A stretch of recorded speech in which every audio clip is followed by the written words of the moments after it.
আমাৰ কাৰণে এনেকুৱা হৈছে ৰজা নোহোৱা দেশ, ৰজাই নাই তাৰমানে সেইকাৰণে মানুহখিনি। কিন্তু মই কওঁ জুবিন আমাৰ লগত সদায় জীয়াই আছে, জীয়াই থাকিব।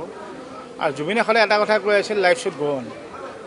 দুখ কৰিলে জুবিনে বেয়া পাব, জুবিনে দুখ কৰাটো ভাল নাপায়। সি কয় লাইফটো গৈ থাকিব লাগিব, জীৱন চলি থাকিব লাগিব, লাইফ গৈ থাকিব লাগিব।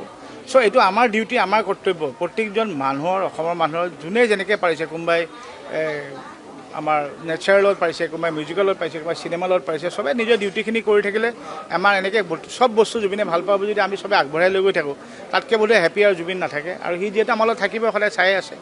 চ' কিন্তু ডেফিনেটলি এবাৰ যিহেতু প্ৰথম আমি এইবাৰৰ বিহু যিটো নতুন বছৰ, সদায় ৰখি থাকে জুবিনদাৰ ক'ত, জুবিনদাৰ প্ৰগ্ৰেম ক'ত, জুবিনদাৰ প্ৰগ্ৰেম ক'ত। চ' মানে এতিয়া বস্তুটো এনেকুৱা হৈছে যে মই কৈছোঁ ৰজাবিহীন দেশ এখন। চ' কাৰণে হুদুমুদু হৈছে, মানুহখিনিও ভাজি লৈছে, দুখ হৈছে। কিন্তু তাৰ মাজেদি আমিও সেই জুবিনৰ লগত থাকি, জুবিন আমাৰ লগত আছে বুলি আমি জুবিনৰ ভাল পোৱা কামখিনি আগবাঢ়ি কৰি গৈ থাকিব লাগিব। আগতে আজিৰ দিনত আপুনি ধৰি লওক সংগীতানুষ্ঠানসমূহ পৰিৱেশন কৰিবলৈ যাব লাগে, বিভিন্ন ঠাইত যায়, মানে আজিৰ দিনটোত অতি ব্যস্ত হৈ থাকে আপোনালোক। মানে আজি প্ৰথম একচুৱেলি জুবিনৰ লগত আমি কেতিয়াও ব্যস্ত হৈ নাথাকোঁ।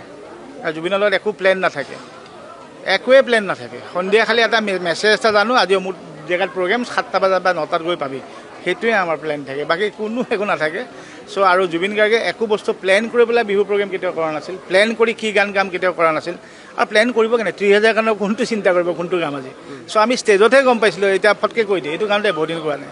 চ' আমাৰ কাৰণে বিহুটো এটা খুব ফূৰ্তি আছিল। তাৰমানে কেতিয়াও আমি কাৰণে সেইটো এটা মানে প্ৰগ্ৰেম আছে, কালি অমুক আছে, সেইটো কেতিয়াও ভবা নাছিলোঁ। আৰু বিশেষকৈ নাভাবা কথাটো কি আছে জানানে, মানুহে জুবিন গাৰ্গ ষ্টেজত থিয় হোৱাটোৱে বিচাৰে।